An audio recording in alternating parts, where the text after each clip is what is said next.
On this episode, we are in conversation with Nicholas Payton, and we had so much fun that we went over time. So we decided to break it down into two parts. We hope you enjoy.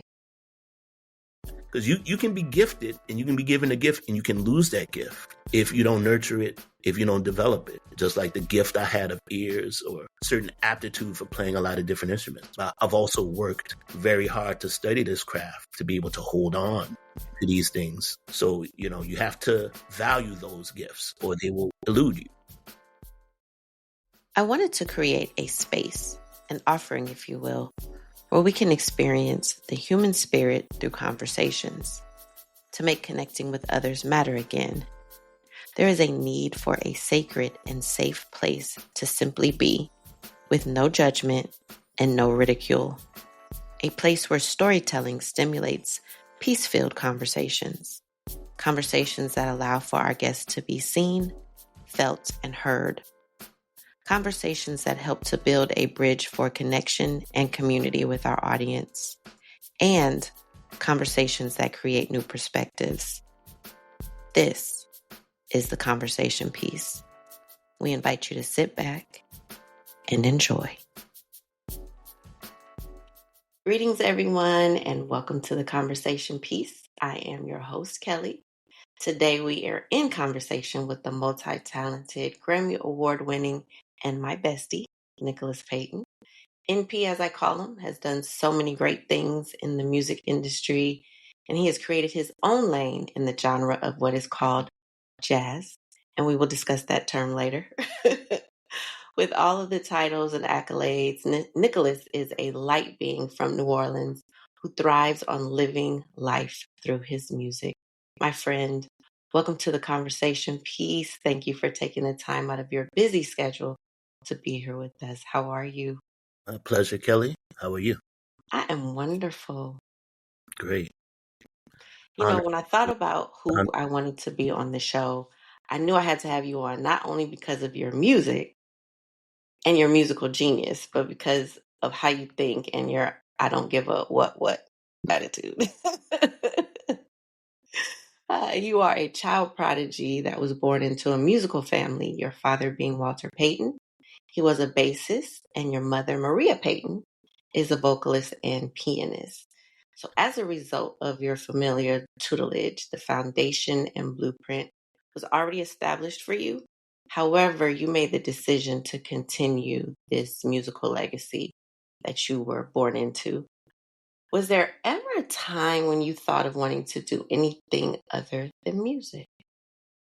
Sure. When I was about, right before I made the conscious decision to pursue music as a life path career, I wanted to be a chemist. I was really into chemistry and setting stuff on fire and stuff like that. I was into Mr. Wizard. Remember that show? And that got me into it. And my father bought me a chemistry set. And I just loved experimenting with elements and watching their effect on each other. But, music is a different alchemy and chemistry of sorts. So I found that with notes and chords and scales, and rhythms and things like that. So okay. Yeah. So while you were considered a musical prodigy before the first grade, okay, do you remember what you felt playing your first instrument? I don't recall my first musical memory or not really playing music because I had two musical parents, and I grew up in New Orleans. It was just a part of the fabric of my everyday life. I don't know life without music, But my dad used to like to tell this story. Apparently when I was a baby, maybe not even walking yet, they were having a rehearsal at the house, and there was like a string quartet my dad wrote some music for, and they were trying to get this chord off of the record, and he kept listening to it and he couldn't figure out what the chord was. And my dad says, I crawled over to my little toy piano and put my hand down, and everybody was like, "That's it. That's the chord." Oh, wow. So I just always had an ear for music, before I even understood the complexities of what all was involved Mm-hmm. with pursuing that type of path. I could always hear, my ears were always great, and they've led me to this day. So by the age of 10, you were performing professionally, and New Orleans is the birth city of what people call, again, jazz. How was it decided that you would play professionally?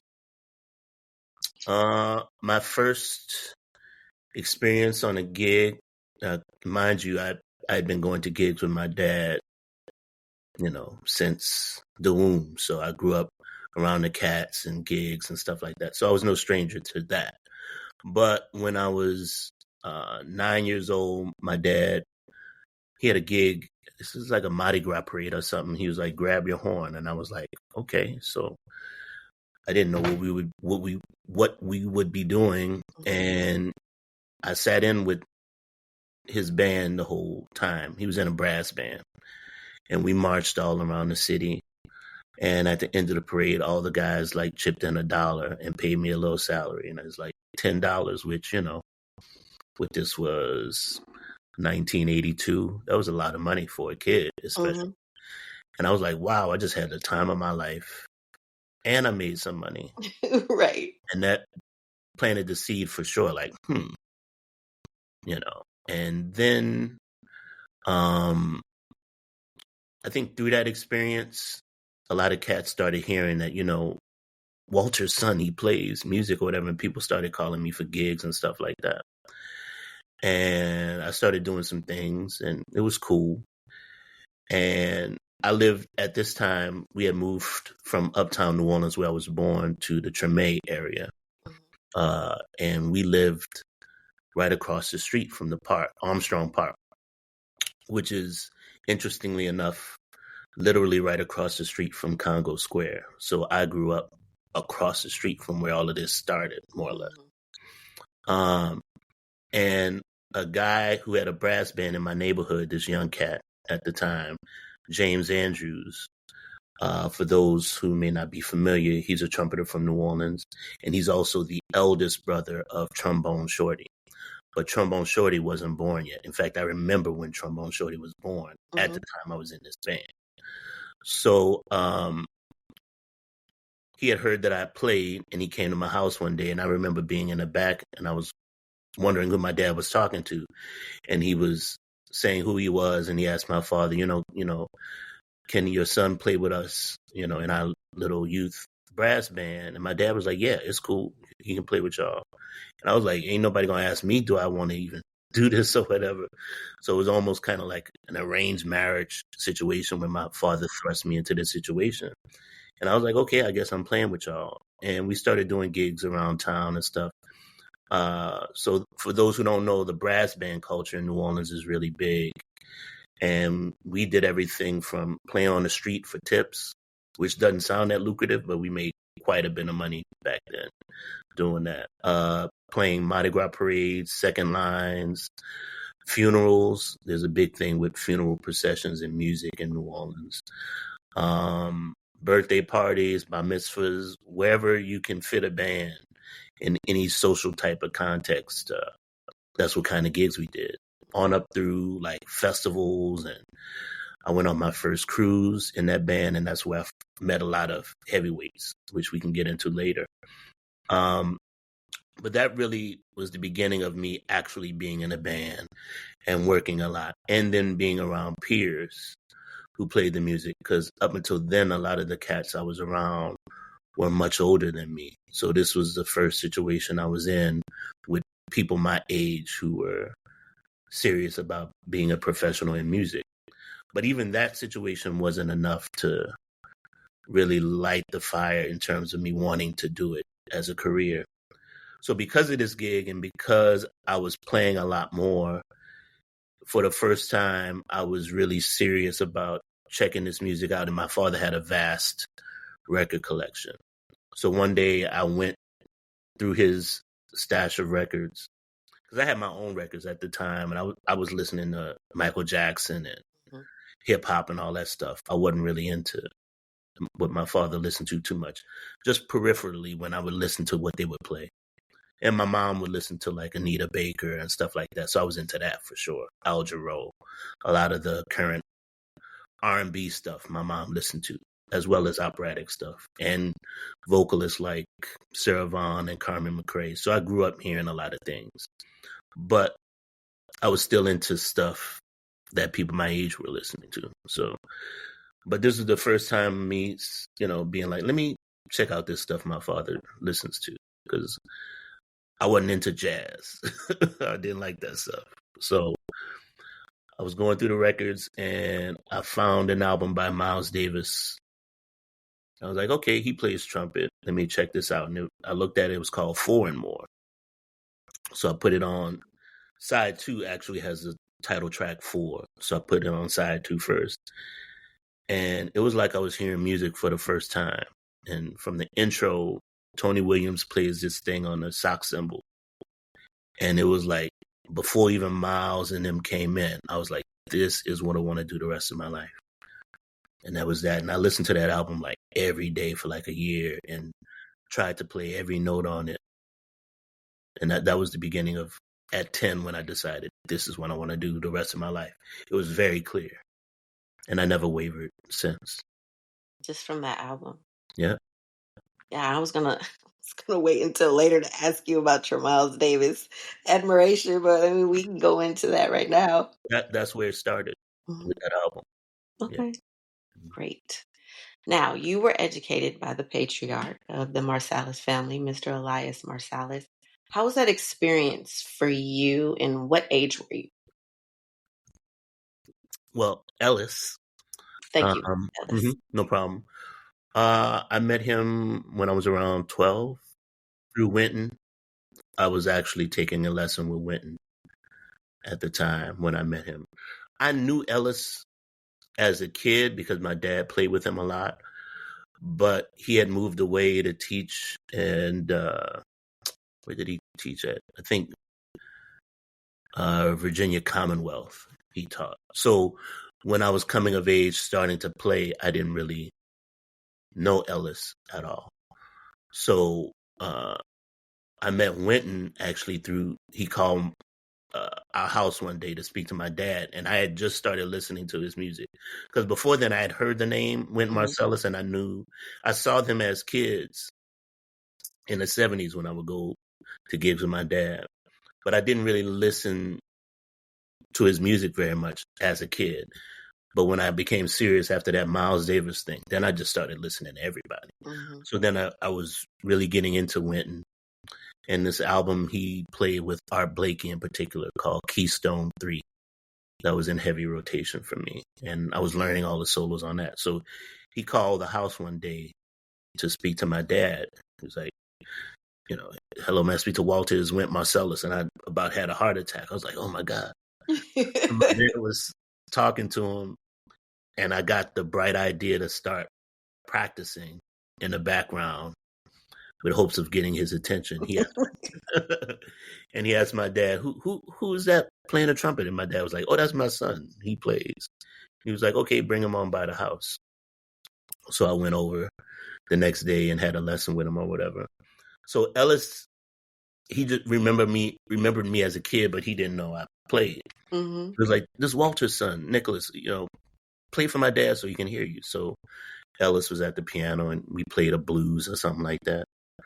And then Winton left the room to go take a phone call, and me and Ellis just sitting there, kind of awkward silence, like whatever. And then after a few moments, Ellis was like, yeah, my son seems to think a lot of you. I don't know what he sees in you personally. So I was like, wow. And I'm 12 years old, so I'm a bit crushed, And that kind of started years of like him basically kind of hazing me. He was very, very tough. I don't think I felt Ellis thought I could play until maybe I was about 30 years old. Up until Really? then, yeah, up until then, every time I see him, he would just be very, very harsh. But he would years later, actually after he passed away, I was talking to one of uh, his students who we went to college with. And he was like, "Oh, Ellis used to tell us all the time, y'all need to be checking out Nicholas. He's, But to me, Yeah. he never made it seem like to me like he thought much of me. Mm-hmm. So he came from that kind of hard, school of hard knocks, kind of Mm-hmm. like don't Mm-hmm. let them think you're great, Right. think they're great kind of thing. So yeah, Mm-hmm. he was pretty harsh. Wow. What an experience, though. Yeah, Wow. yeah. Now, growing up, did your parents foster that strong sense of, self confidence in you, or that you express today? Like, where did that come from? Yep. I didn't see it as that at the time. Mm-hmm. It's something that I grew into later on in life. But my parents always let me express myself, not in a disrespectful way, Mm-hmm. because I could be a little flip sometimes, but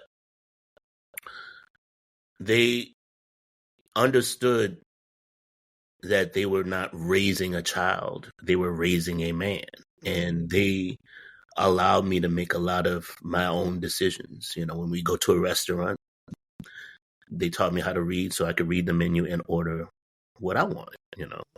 They a lot of the battles and the things that I might have gotten into as a child, they watched from afar, but they let me figure my own stuff out. And at times it honestly felt maybe like I wasn't as protected as a lot of Mm-hmm.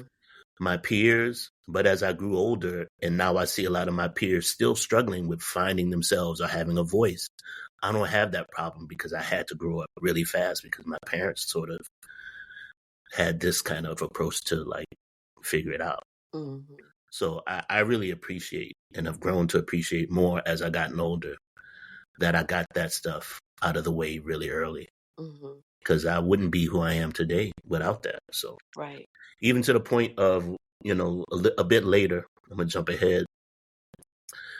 When I was in my sophomore year of high school and I started gigging a lot, started going on the road with a lot of different people, I wanted to drop out of high school.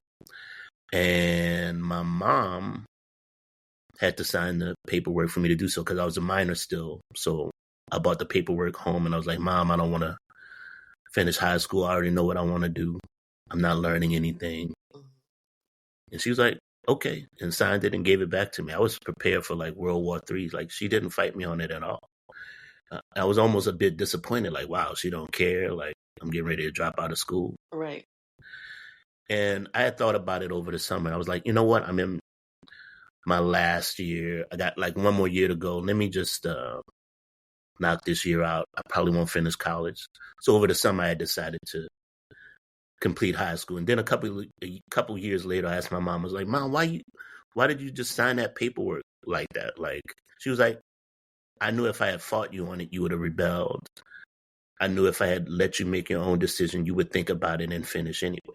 That's forward parenting and knowing your child. So that's an example of the kind of parenting they did. They didn't rule with an iron fist. They let me make my own choices and oftentimes pay my own consequences as a result of those choices. But I do appreciate their freedom and letting me express myself from early on. Absolutely. And that's a gift because I had a similar experience with my parents. I say this a lot where I was allowed to be, it was pretty much like you in the way of, you're going to learn the consequences. We're right here. However, and I think parents know what child they can do that with. Yeah. I think I always say this too. Like I came out probably fiercely independent. Yeah. And then my father fostered that as well, where it was like, no, you need to be independent and really don't depend on anybody for anything, which kind of put me in sticky situations because, we're not we're not on an island. We do need people, but like you said, later in life, I understood that. But I think that's a gift. It's a gift. Absolutely. And to your point about parents knowing which child they can do that to, my younger brother, completely coddled, completely different situation. Mm-hmm. They didn't do that with him. They let me be, because they knew, like yourself, you couldn't tell me what to do anyway. And my mama always says, you can't tell Nicholas what to do. So that's what it was. So now I do say, when my mother did ask me to do something, it was done. But again, I wasn't out there being all those words and terms that they called girls back then. That wasn't me. Now, the only thing, like you said a little earlier, I did have a flip mouth. But other than that, yeah, I mean, I went the path that needed to go. And at 21, my dad was like, listen, you need to figure it out on your own, not what your mom and not what I want you to do. And it was almost like I heard the angel sing, like, like, oh, I've been doing all of this just to like please you. I can just do everything on my own, for real, for real. So yeah, that's a gift. And I appreciate that. absolutely. So, Nicholas, we're going to get into this term called jazz. When I was writing for I Rock Jazz, and you know what, let me give my guy a shout out. Let me take a pause on that. John Moultrie, who gave me the dream opportunity to write for I Rock Jazz, and it's actually the springboard to the conversation piece. I remember doing some interviews and my research, and how a lot of let me use your term, older cats abhorred the word jazz, and it was actually like a negative term. And you being from New Orleans, what does jazz really mean? Well, to me, historically, it's the appropriation of Black music. Has ties to minstrelsy. The first recorded jazz band was the original Dixieland Jazz Band. Okay. And that name itself is hella problematic. Original, first, they weren't the first. Dixieland, we know, has ties to slavery in the Confederate South. Jazz used to be spelled JASS, which is said to be a contraction of jackass. And the leader from New Orleans was a guy named Nick LaRocca, who's a known racist, and is the self-proclaimed Christopher Columbus of music. And when he said that, I don't know if he knew how badly that would age, or aged well, depending on how you want to look at it. But basically, he considered himself discovering something that was already here and inventing something that Black people had already created.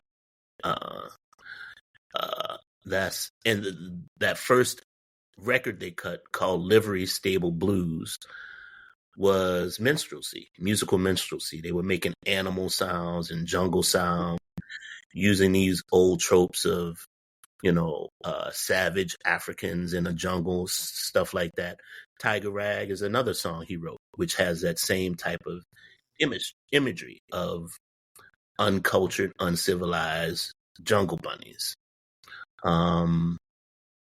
So that's that piece of it. The movie that kind of ushered in what they call the jazz age, which was in the late 20s through the 30s, where jazz was really the popular pop music of its time. Dances from high school on up to nightclubs. That was the popular music of its time. And Louis Armstrong was the world's first pop star. He was Michael Jackson of his era. Mainly because his musical genius and gift coincided with a new advent in the phonograph, the record player, which allowed people all over the world to hear the same piece of music and be impacted by it in virtually real time.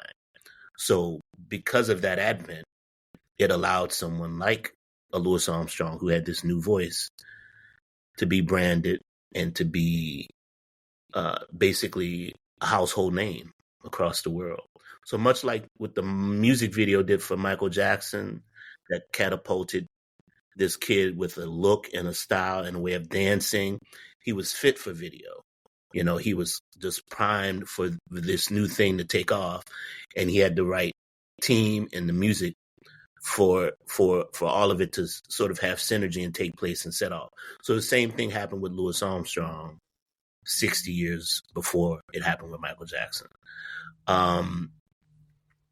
So with that, The Jazz Singer, which was a movie that really helped solidify jazz's place in the pop canon,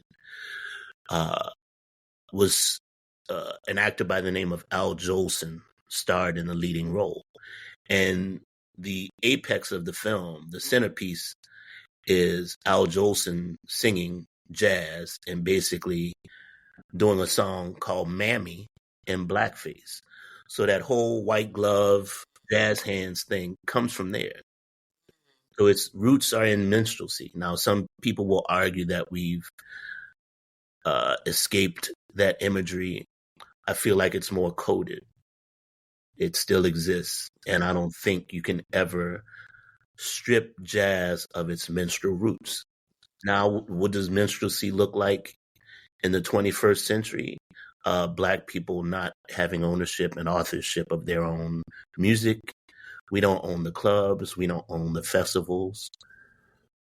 We are basically workers, you know, essentially, as Michael Jackson and George Michael and Prince has said.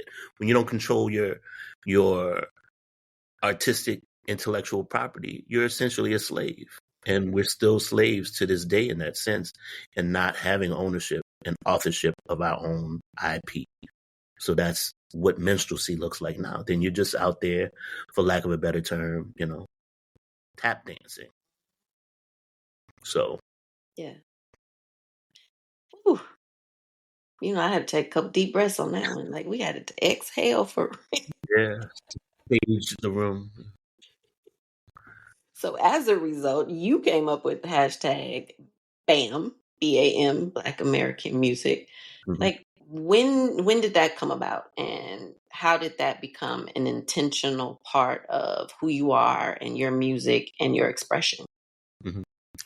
Good question. It was interesting how it came about, because I had actually, I was blogging a lot at the time, Mm-hmm. and I didn't even like that terminology, because I figured like the things I was writing wasn't blogging. I was writing essays, more or less. But this was when blogging was really popping, and Twitter and all that stuff was really on fire, and think pieces were a thing. So I've been writing for years on the subject, but no one really paid attention to it either way. It would get some clicks, some views, but nothing had really set off yet. In my views against jazz, the one who basically opened my eyes to it was Gary Bartz. I was talking to him, what was this, about 2010? No, 2009. We were playing at the North Sea Jazz Festival, and I was backstage talking to Gary, and he was the first person I had ever in real life encountered who was using jazz as a pejorative. Like, there was some corny white cats playing at the time, and he was like, yeah, they playing that jazz over there. And I was like, and a light bulb went off, because I had been writing about the music and what the problems were in terms of Black people not, one, recognizing that it's their music, and the Black aesthetics of the music and elements like the blues and so forth, why they weren't as celebrated as some of the aspects of the music that were more tied to perhaps a European classical aesthetic. That these more Black folk elements were sort of being diminished in light of things that did not come from the culture, which spurred on the music. So I've been writing about that, but I hadn't put together yet. Jazz itself was actually the problem, and jazz was separating Black people from their music. So when he started saying that, it was like a light bulb went off, and it was like, oh, that is actually the problem. So that made me revise my whole outlook on it. And I had been writing about it for years, but nobody really, again, paid attention to it. And then one afternoon before a sound check, I was live tweeting in my hotel room, and the energy of what I was saying, and it was almost like it was coming through me. I didn't know why I was saying it or from whence it came. It just was coming through me, and I was just letting my fingers go where they wanted to go. And I could tell people were getting either very excited or very angry about what I was writing. I had struck a nerve. That much was very clear. And I was like, I don't know what this is, but I'm on to something. And so when I was finished with that stream, whenever the flow of whatever that was that passed through me was, I copied and pasted each tweet and put it in a WordPress document and called it On Why Jazz Isn't Cool Anymore. This was 2011. And I posted it. And that was basically the genesis of what later became known as the BAM movement. But there wasn't even a BAM at that point. I hadn't yet come up with that acronym. When people, because of that piece, asked me, well, if it's not jazz, what would you call it? And then that's when Black American music came to me, and I put the hashtag, one, to just make it distinct from other BAMs, be it Emerald's BAM or BAM from the Homeboy Shopping Network from Inland. And also, to me, it was a Twitter thing because hashtags were a thing of Twitter at that time.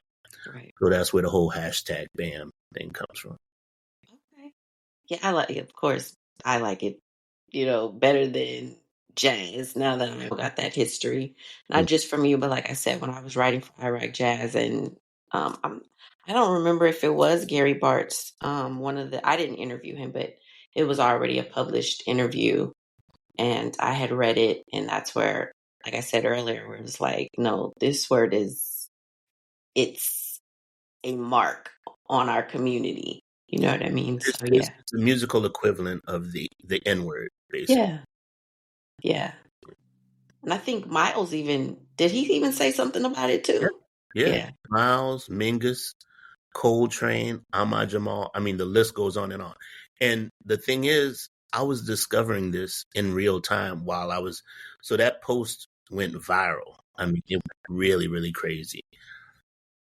I was learning as I went of how many people I had jumped out on the ledge, like on the stance of like Gary Bartz, but then I had found out Duke Ellington and Sidney Bechet, all these people were saying the same thing, so history has proven to show that to have been a good thing to have done, because at the time I was everything but blacklisted. Basically, they were trying to shut me down. I had promoters not want to give me gigs. Wow. All kinds of stuff behind it. Called me racist. People thought I hated white people. It was crazy. It was really nuts. Black people had a problem with it too. And I get it, because I too didn't know for years. I was very committed to jazz for a majority of my life. But it was interesting because I had gone back to my primal instinct as a kid. Remember when I was saying that I didn't want nothing to do with jazz as a kid. Even though I grew up around it, I didn't like jazz. So I didn't listen to my dad's albums.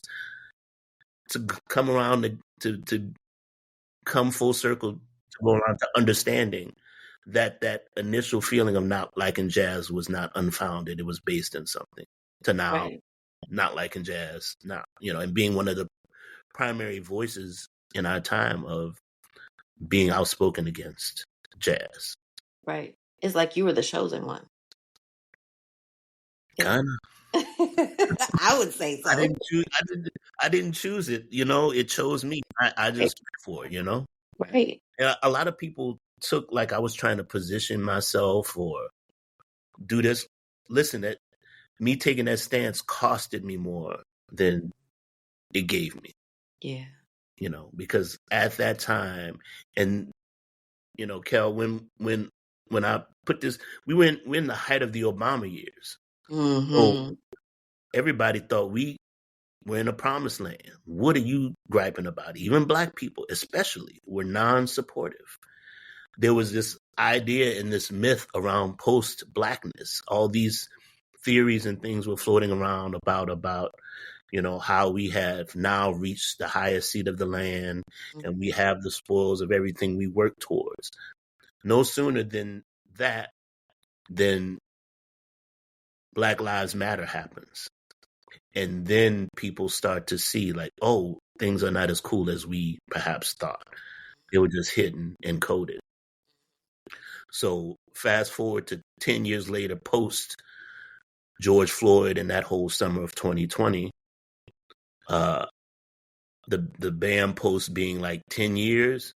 So whereas like maybe 90% of people that I could see were against me and 10% for, that percentage switched to 90% people, even if they didn't not disavow the terminology jazz, understood and support that, they understand that it's Black music.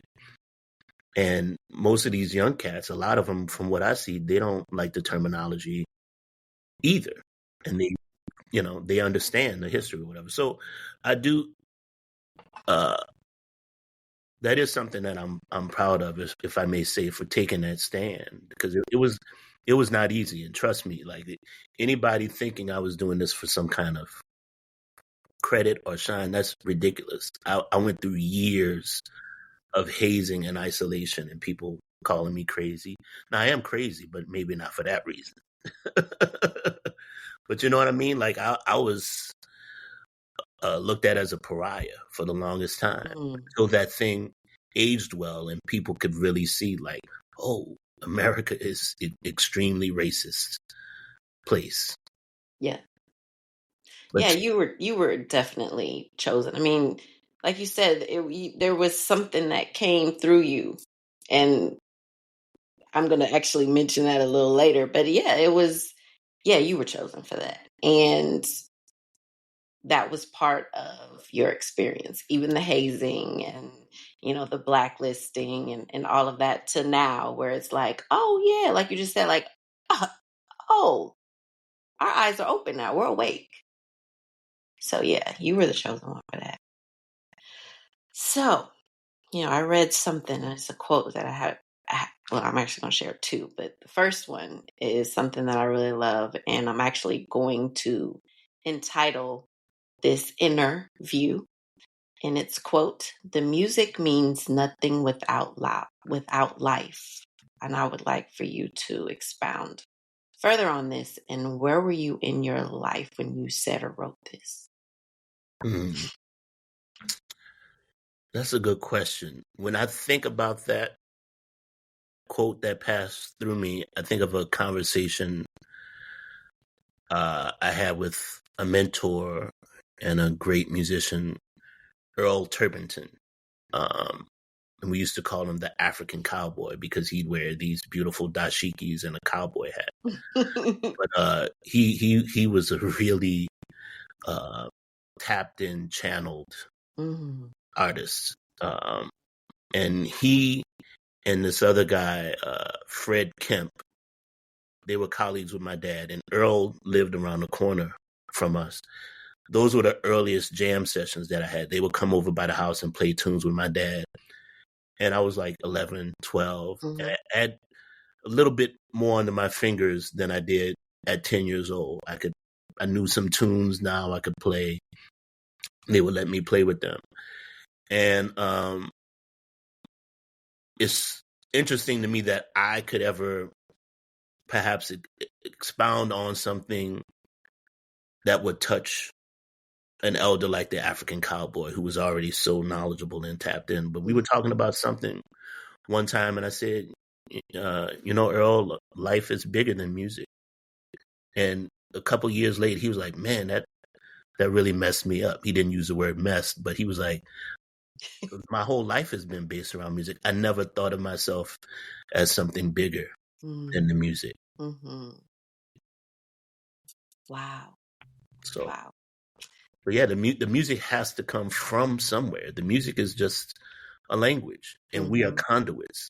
Yes. Where that comes from is something else. It's just like I was telling you, and I know you get this because you live in that space as well. When things come through us, you know, all our conditioning and our training and our discipline, we condition our bodies to be receptors for that. And certain energies won't even come through you if you haven't done that work. Right? Yes, sir. So yes, sir.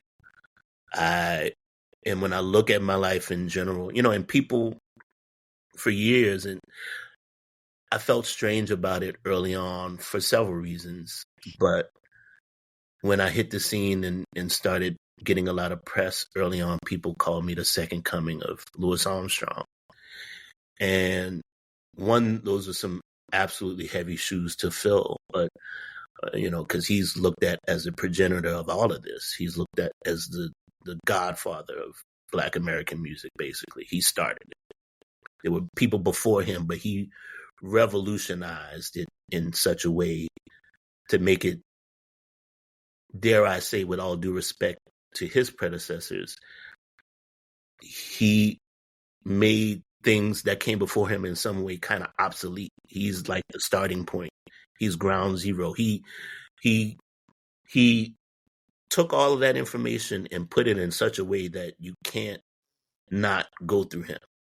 All roads start with him.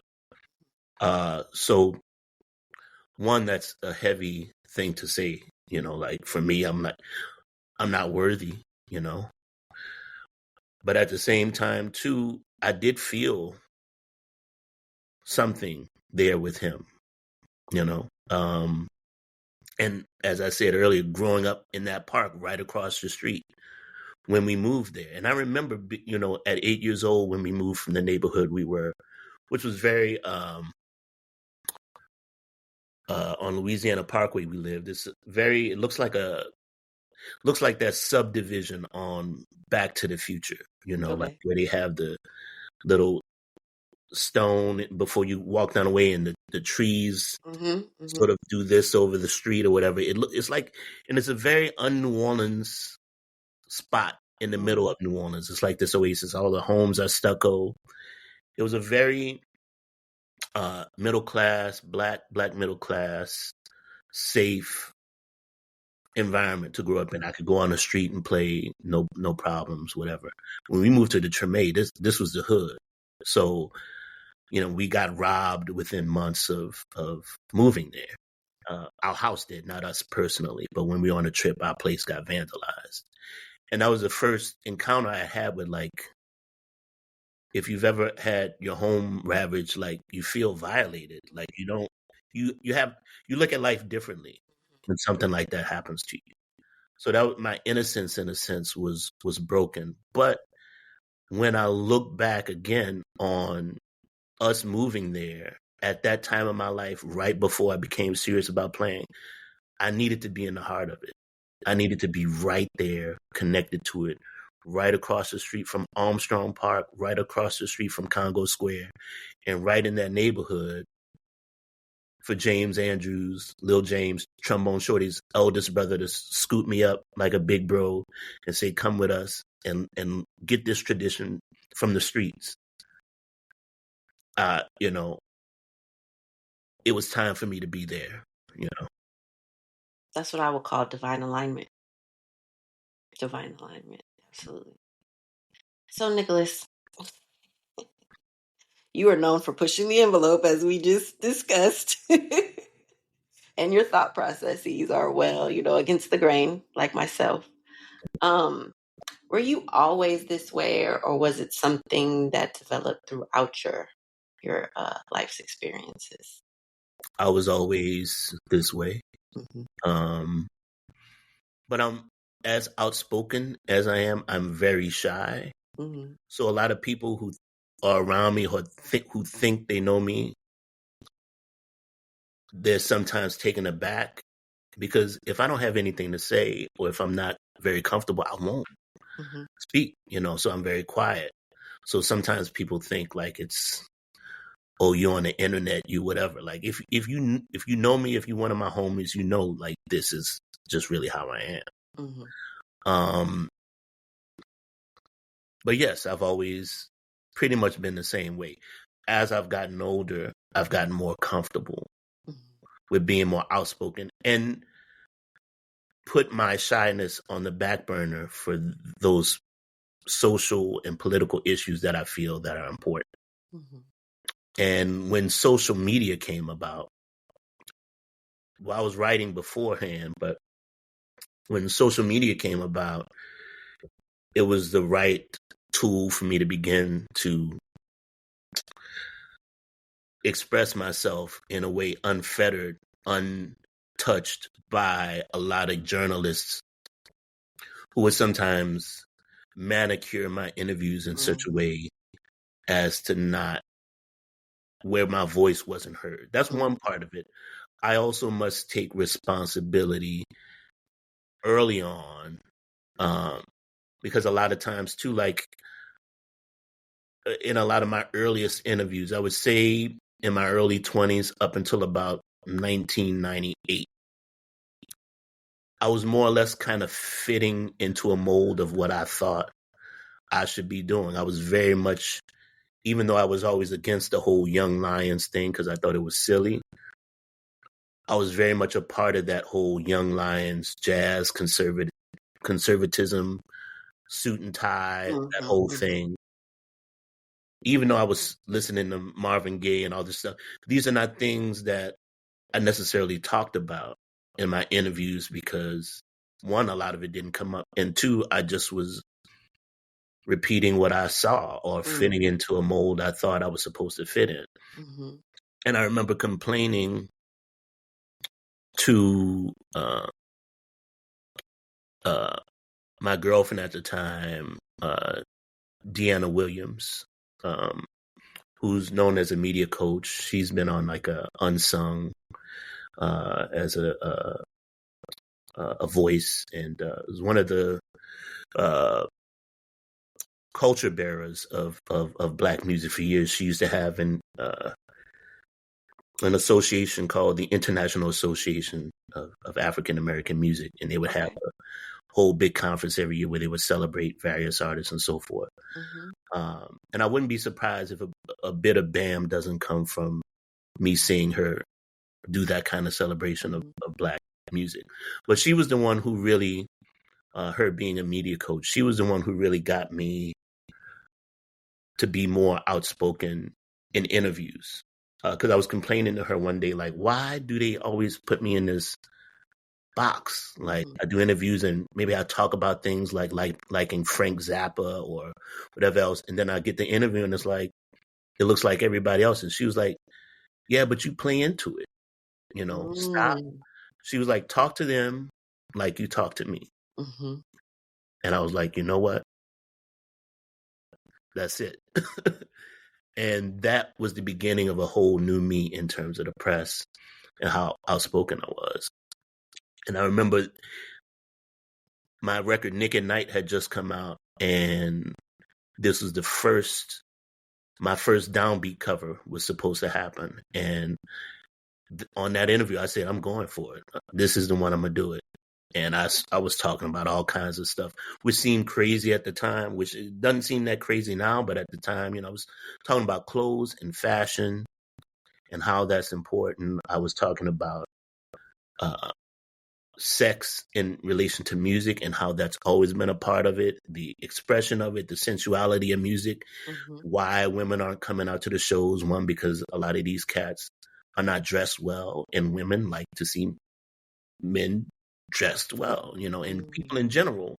It makes the music sexier when the people on the stage look like the $30 you're gonna spend coming into a place. If the people look worse, like in a t-shirt and raggedy jeans and stuff, like they just rolled out of bed, the music is going to be reflective of that. As they say, clothes make the man or the person.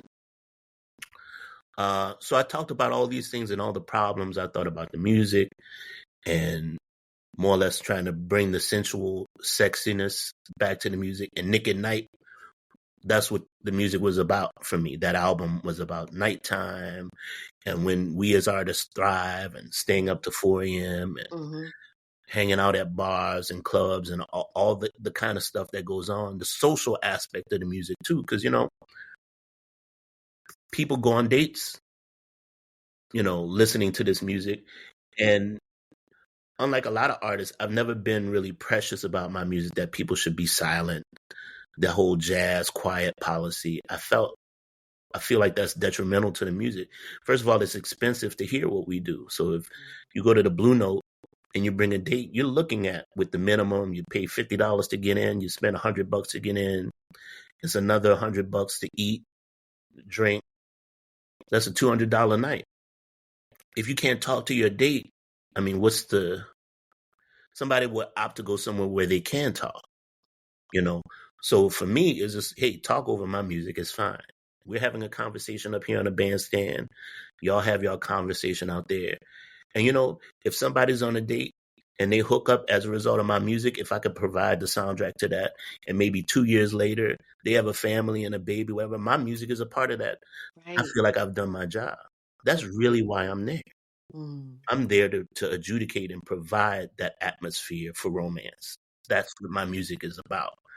So that piece was really about all of that. And that was just, for whatever reason, too much for them at the time. They took me off the cover. They stripped it and they put it as a kind of sidebar interview with a bunch of other New Orleans trumpet players. And they called it Sex, Threads, and Jazz. If you can look for it somewhere, people who are interested. But yeah, all my peers thought I was crazy for doing it. It was like, this is the stuff we talk about in the dressing room every night. But y'all calling me crazy for what? Because I dared talk about it to an interviewer. So, but that was the beginning of me separating myself in terms of my voice from that whole jazz ideology of having to appear a certain way, but it not being authentic to my real self off the bandstand. That was the beginning of me making it myself one person and not splitting myself and pretending to be something. Not pretending to be something I wasn't, because I never did that, but I did opt sometimes to be silent about things in interviews where I should have forced or been more outspoken. And that interview was the beginning of me being more like my full self, I will say. Right. And like she said, talk to her or talk to the interviewer like you're talking to me. You're having a conversation. And just like that, we're having a conversation. I didn't want these interviews, not interviews, to be just your regular question and answer type thing. It's a conversation. And I want the energy to be welcoming. I want us to be able to, push the envelope if we need to. We're going to talk about things that maybe people don't really want to hear, but like you, it needs to be done. So I appreciate that. Thank you. Likewise.